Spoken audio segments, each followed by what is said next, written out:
With us today is Cliff Williams, who is one of the candidates for Board of Selectmen. Welcome, Cliff. Thank you. You're at it again. Why? I'm at it again.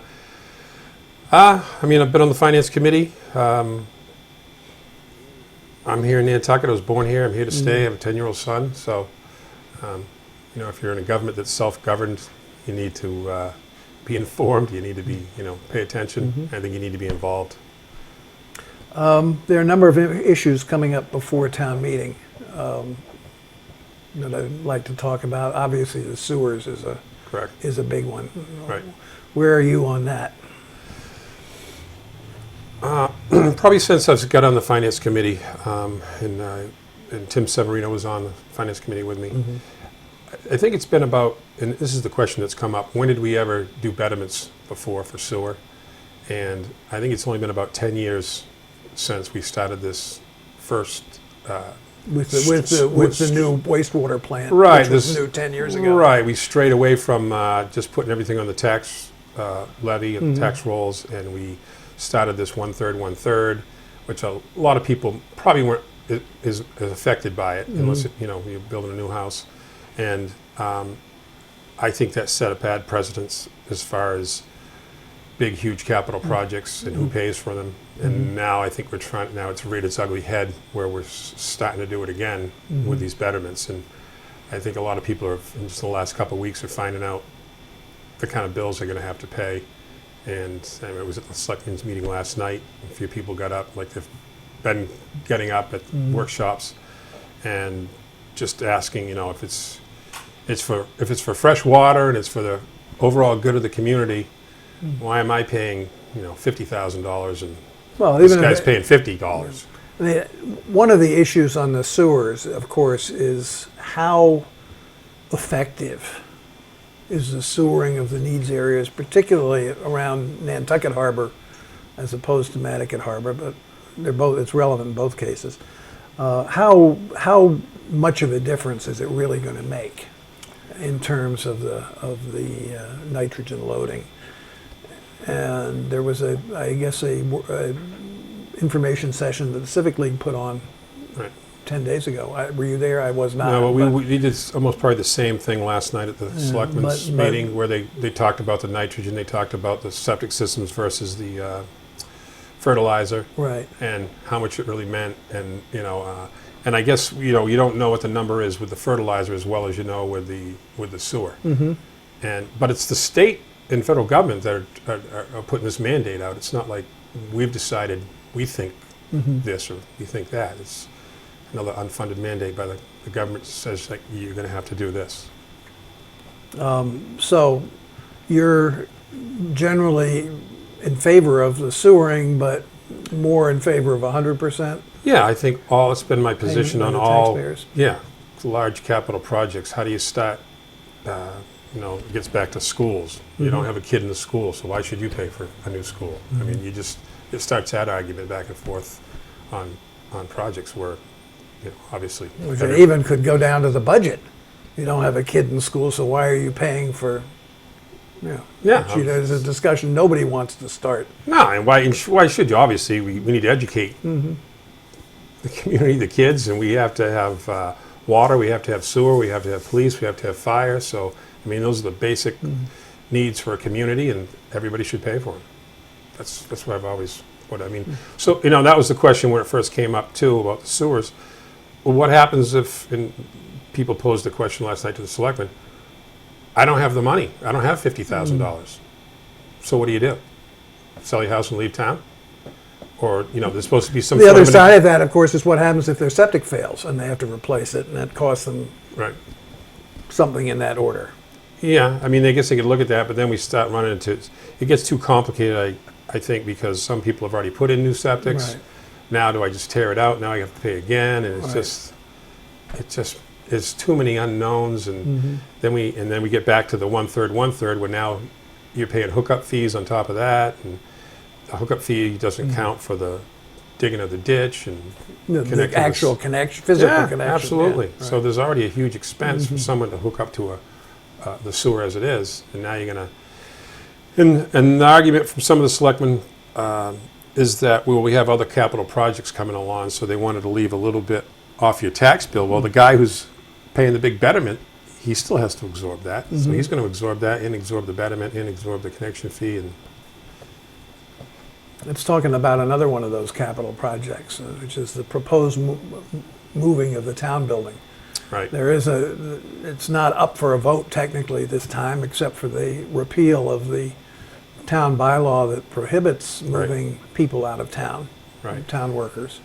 And we've had that, and I haven't been involved in the last year or so, but I mean, I always wondered what was the bylaw? No one could ever answer it. Why do we have that bylaw? I think it was generated by people who are really interested in keeping downtown vibrant. You Right. know, I'm not making the argument or, Oh, I know. opposing it. That's why it's there. Right, And I think there are clearly arguments that can be made, having moved some of those people out of town, that perhaps it has hurt the downtown in the wintertime. okay. But putting that aside, Yeah, I just think there's just a parking issue that's always been involved in that, and trying to have everybody downtown. It's been a nightmare for employees. Do we really rely on that in the wintertime for the downtown or businesses? I'm not sure. I haven't seen any data that says that. But then we came into the scenario where we sold the Mooney building, and we were going to take that money to rebuild what's now the sheriff's office, old police station. I don't know where that argument's gone, but where's the money gone? Well, there you go. We can ask where the money's gone, and then we can ask. I think that got squashed when they redid the flood zone. So now there was a problem where we're going to rebuild a building in a flood zone, and so it never ends. So it's hard to keep up with it all. What else is on the town meeting floor that you feel strongly about? How about the housing bank? Yeah, we voted for that to start the 1%. You're talking about the 1% tax over $2 million. Home rule petition. Right, to try and curb the 40B problem and try to meet the 10% within maybe 10 years. Is the 40B really a problem, or is it more of a not in my backyard issue? I don't know. I mean, it's both, I guess. A lot of people are upset that the 40Bs can't seem to end up in the same area, Right. and they should be spread around. There's all kinds of arguments for that, and they are what they are. I mean, anybody can start one because we don't fulfill the 10%. So, and then there can be exempt from certain fees. Do you think that the housing bank will solve that problem?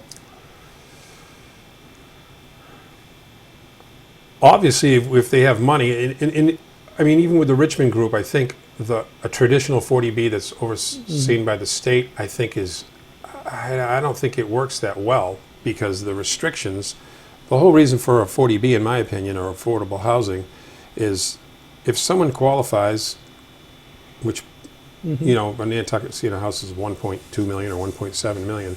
If you can afford a mortgage, for one of those houses for $400,000, I think you should just be able to go in. But under the state, I'm not an expert on it, they just create these restrictions that it almost puts you in a category that keeps you non-affordable. And then, the interest rates are down. I talked to people at the bank with Sachem's Path, and it's a good thing that the interest rates are as low as they are, because the people that are even getting into those homes are just barely making it and qualifying. So if the Federal Reserve starts hiking interest rates over the next couple of years, then I'm not sure where the rest of that Sachem's Path ends up and goes. Well, some of the other ones that are built back in there off Surfside Road to the east, there's one in there that I think is finally, pretty much sold out. But it's taken a while. I mean, it was first started in 2004, 2005. Right. So, what would be the ideal housing solution? Well, I as think far what as we you're did with the concerned? Richmond Group, where we control it more versus the control over the state, so we get rid of that qualification problem. And like I said, I'm not an expert on it. I lived in San Francisco or Oakland, California back in the 90s, and it was the same thing. I was making $15 an hour, and houses were 500,000. They were just Or enormous. more, yeah. So I didn't stay there. So I guess this struggle between. What about apartments? Do we need to put more emphasis on apartments, do you think? I think that's part of a solution, and then we're trying to pass the. I think there's an article where the apartments are deemed not so much apartments, where we can separate an apartment into, like, say, 4 different cottages, or make it more of a little village versus an apartment building. So I mean, it seems like we're doing everything we can in every direction to, and I think that was the message, I believe, sent. Sometimes I'm confused because we vote at one minute we vote at town meeting that we want more affordable housing, or maybe, Right. and then another article comes up 10 minutes later and Sort of contradicts it. they vote it down. It's Right, like, yeah. I thought that's what you wanted. So it's frustrating for everybody to do all that work every year and come to town meeting and try to figure out what direction we're going. Let's take a step back for a minute and look at sort of the big picture. What changes would you like to see, if any, in the way the town manages itself, the way the Board of Selectmen interacts with the town manager and other members of the staff? Are there improvements that can be made in the way things operate? Is planning an issue? Well, I think we've done, obviously, Andrew Vorse and Leslie in the last probably 10 years through the comprehensive plan for the town of zoning. I think Nat Lowell and a lot of those, Linda Williams, I think that board has done a lot to try to, get rid of. I meant more conceptual planning for the way, for capital projects, for... Right, and I don't know if you're on those committees, but I mean, we tried to get the capital program committee maybe a couple years ago, and I think we're still at it, making a 5-year, 10-year, and then not just doing that, but trying to find a funding But source. doesn't that really start with the town management and the Board of Selectmen to determine what their priorities are? Right, and I think for the finance committee and the Board of Selectmen, I think that was the consensus, and that's why the capital program committee was, and I think we were trying to start a reserve fund for capital versus where we build up a little bit of capital versus using our free cash all the time, or trying to put out fires. We're all of a sudden now we need repairs, or we need this or that. So we could probably improve on that, and then you have different, you change the boards and different priorities come up, and things go in different directions. So it's ever evolving, I guess you could say. One last question.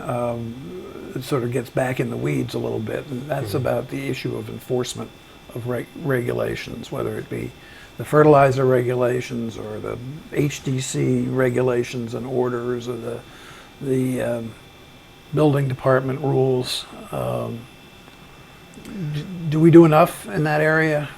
Well, you know what? I was involved on Cherry Street with Barnaky's old property, the greenhouse, because that was given a special permit back in 1980 to be a greenhouse, and it changed hands, and it morphed into a rental property which didn't meet the special permit requirements.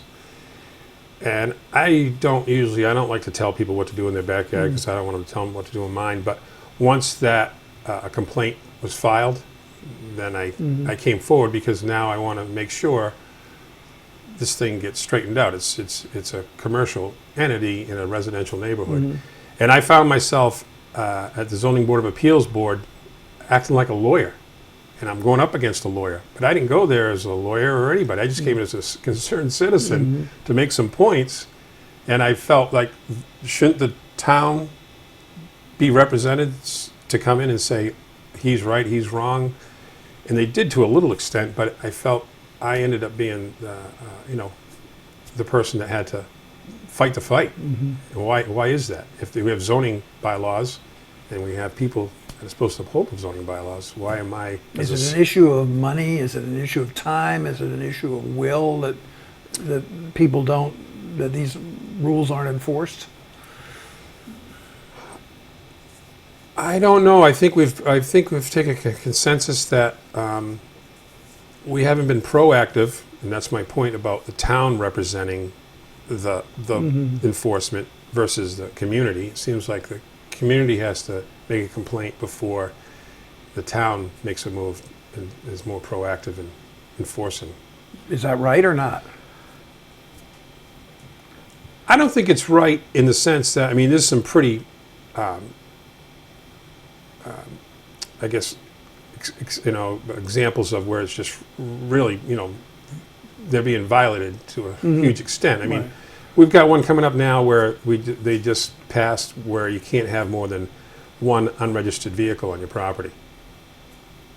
So, I mean, I know there's people who have 10. So is one really all we can have if you go up there into some of these homes where people park their car and they unregister it for the winter? We're going to go over there and ticket a car sitting in someone's driveway? So that was a little extreme. So I think we should back off and say 3, 4 cars maybe? Not one registered car. So. So go fight the good fight, Cliff. All right. Thank you very much. Thank Good you. luck to you. Thank you. Cliff Williams.